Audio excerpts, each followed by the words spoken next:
On India's western coast, where the Arabian Sea meets the state of Gujarat, stands one of the country's most sacred cities.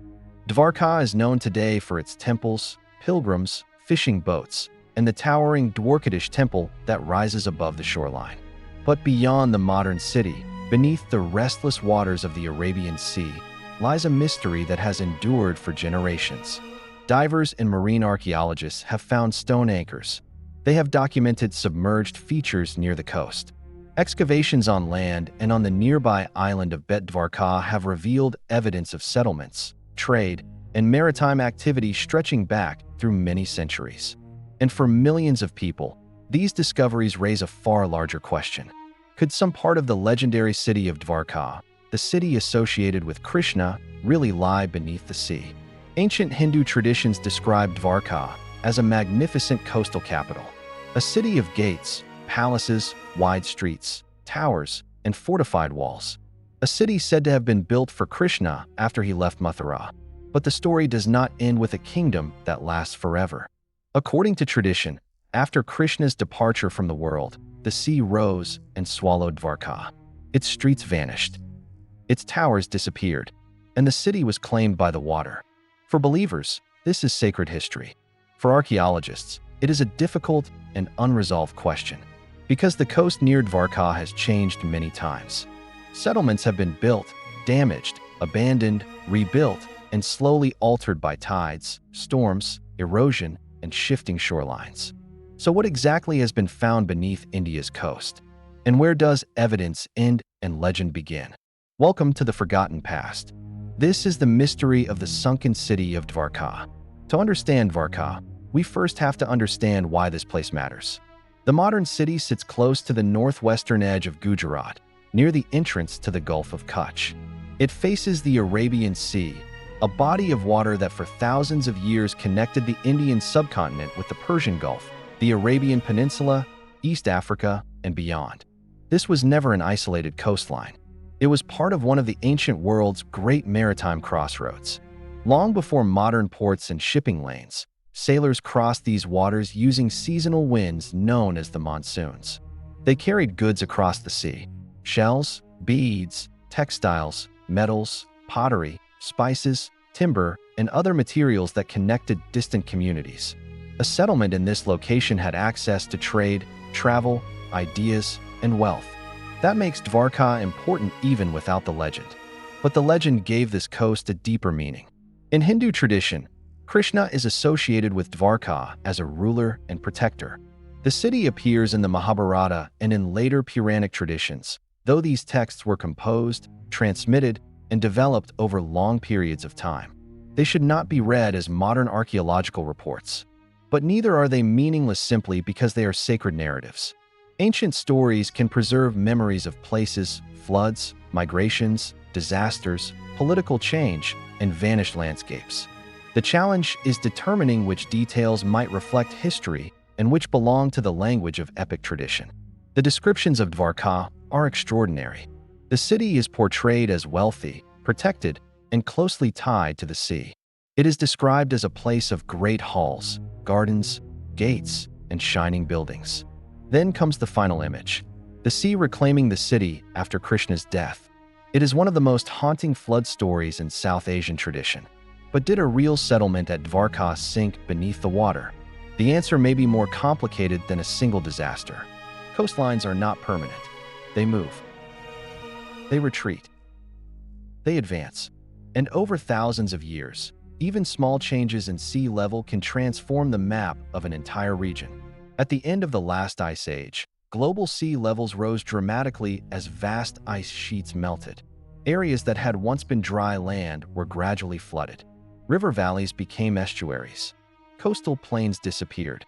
Ancient camps, villages, and ports near the water could have been submerged, destroyed, or buried beneath layers of sediment. But sea level rise is only part of the story. The Gujarat coast is also shaped by monsoon storms, powerful currents, erosion, sediment movement, and geological activity. A coastal settlement does not need to vanish in one enormous wave to be lost. It can be damaged over centuries. Its harbor can silt up. Its walls can collapse. Its shoreline can shift away. Later generations may build new structures over the remains of older ones. Eventually, all that survives may be a few stones, fragments of pottery, anchors, and a story about a city the sea took away. That possibility is one reason Dwarka has fascinated archaeologists for so long. Archaeological work in and around Dwarka has revealed that this coastline has been occupied for a long time. Excavations near the modern town have uncovered structural remains and pottery from different historical periods. This is important because it shows that Dwarka was not created in a single moment. Like many ancient cities, it appears to have had multiple phases of settlement. People lived here at different times. They built. They traded. They adapted to the changing coast. And some of their remains were later covered, damaged, or altered by the sea. Nearby, the island of Bet Dwarka has also produced significant archaeological evidence. Located off the coast, Bet Dwarka has long been associated with Krishna in local tradition. Excavations there have revealed material connected to habitation and maritime activity across different periods. Archaeologists have found pottery, shell-working evidence, and other artifacts that show the region was part of active coastal life. The discovery of shell working is especially revealing. The sea provided more than food and transport. It provided raw materials. Conch shells could be worked into ornaments, ritual objects, and trade goods. A settlement able to process and exchange such materials was connected to wider networks beyond its immediate shoreline. This is where the image of Dwarka begins to change, not simply as a legendary city of palaces beneath the water, but as part of a real and active maritime landscape. A landscape of islands, ports, fishermen, traders, sailors, craftsmen, religious sites, and coastal settlements. Then came the underwater surveys.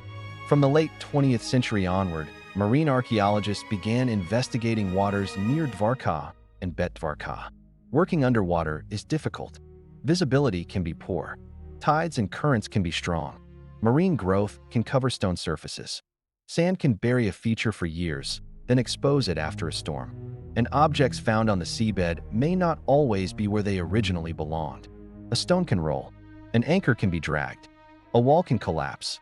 Artifacts can be moved by storms or human activity long after their original use. That is why underwater archaeology must be careful. A line of stones is not automatically a wall. A rectangular shape is not automatically a building. And finding an ancient object underwater does not automatically prove that it came from a city drowned in a single catastrophe. Still, the discoveries near Dwarka were significant. Among the most important finds were stone anchors. These heavy objects were made with holes cut through them, so ropes and wooden components could be attached.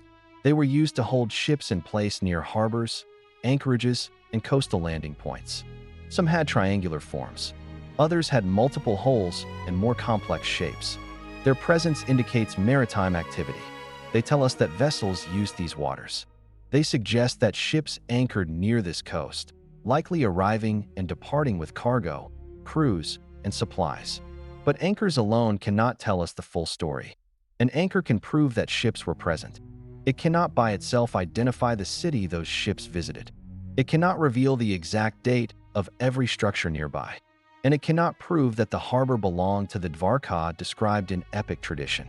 That distinction matters, because Dwarka's mystery is often pulled between two extremes. One extreme says that every underwater stone proves the complete discovery of Krishna's legendary city. The other says that if the epic cannot be proven exactly, the archaeological discoveries mean nothing. Neither conclusion is satisfying. The evidence is real. The uncertainty is real too. Some underwater features near Dwarka have been interpreted as possible remains of structures linked to harbor activity. Stone blocks and other formations have been recorded in coastal waters. Researchers have considered whether some may represent parts of jetties, walls, breakwaters, or collapsed constructions. But these interpretations remain difficult to confirm in every case. The sea is an unforgiving archive. On land, archaeologists can examine layers of soil, floors, walls, hearths, storage areas, and objects left where they were used. Underwater, those relationships may be broken. The context that gives an artifact its meaning can be disturbed by waves, currents, erosion, and centuries of human movement along the coast. This is why the question of dating is so important. If a structure could be securely dated, and if artifacts were found in clear association with it, archaeologists could build a stronger picture of when it was used and by whom. But without that secure context, dramatic claims should be treated cautiously. That does not make Dwarka less interesting. It makes it more mysterious, because the site may contain traces from multiple eras layered together beneath the water. A later port may stand near an older settlement. An ancient anchor may lie near stones displaced by a much more recent storm. A sacred memory may be attached to a place that was occupied repeatedly over centuries. In that sense, there may not be just one Dwarka. There may be many Dwarkas. The legendary Dwarka of Krishna, the archaeological Dwarka of ancient trade, the medieval and early modern Dwarka of temples and pilgrimage, and the modern Dwarka, still facing the same sea that shaped every version before it.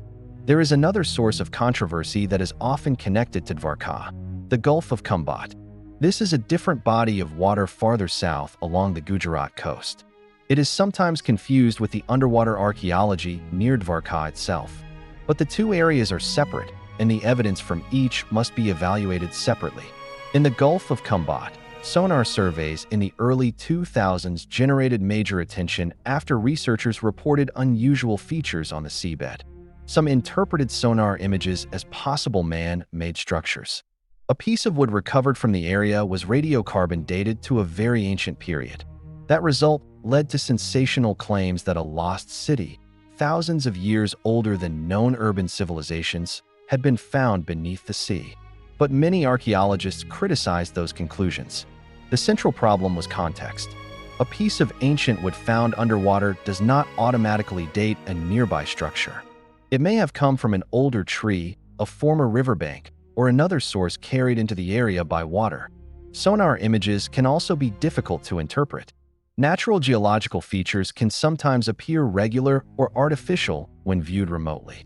Without careful excavation and securely associated artifacts, the claim of a city thousands of years older than known civilization remains unproven. This does not mean there is no ancient landscape beneath the Gulf of Khambhat. There almost certainly is. During periods of lower sea level, areas now underwater would have looked very different. They may have contained rivers, wetlands, plains, and places where people lived. But the leap from ancient submerged landscape to confirmed lost civilization requires stronger evidence than has yet been established. And that is the line that must not be crossed without proof. So was Dwarka destroyed by a flood? Perhaps parts of its past were lost to the sea. That is entirely possible. Coastal settlements around the world have been damaged or submerged by rising seas, storms, earthquakes, and tsunamis. But archaeology has not conclusively demonstrated that one vast city was swallowed in a single event exactly as tradition describes. The ancient story may preserve a memory of real coastal loss. It may reflect repeated flooding and shoreline change over generations. It may combine history, faith, poetry, and memory into one powerful narrative. That is not a weakness of the story. It is what makes the story endure. Imagine standing on the shore at Dwarka as evening falls. The temple bells echo over the town. Fishing boats drift across the horizon. The water seems calm. But below that surface lies a coastline that has been rewritten again and again. Ancient anchors rest on the seabed. Fragments of old settlements remain buried in sand. And somewhere beneath the waves may be traces of communities whose names were forgotten long before the modern city existed. The mystery of Dwarka is not solved by claiming certainty. It is solved slowly, through careful excavation, better underwater mapping, secure dating, and respect for what the evidence can actually tell us. Maybe future marine archaeology will reveal a clearer harbor plan. Maybe it will uncover structures with artifacts still preserved in place. Maybe it will show exactly how this coastline changed and when particular settlements disappeared beneath the sea. Or maybe Dwarka will remain partly hidden, its history scattered between stone, sediment, tide, and tradition. Either way, the sea has preserved something important. Not a simple answer, but a question that has survived for centuries. Did a city once stand where the waves now move? Did ancient people witness their coastline vanish? And did that loss become a story so powerful that it was carried across thousands of years?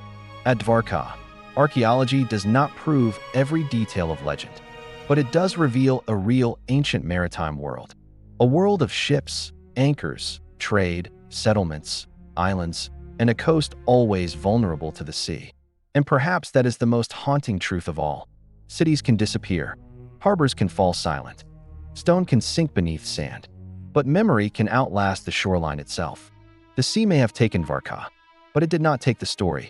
If you want to explore more forgotten places, lost coastlines, and ancient mysteries buried beneath time, subscribe to The Forgotten Past. Stay curious.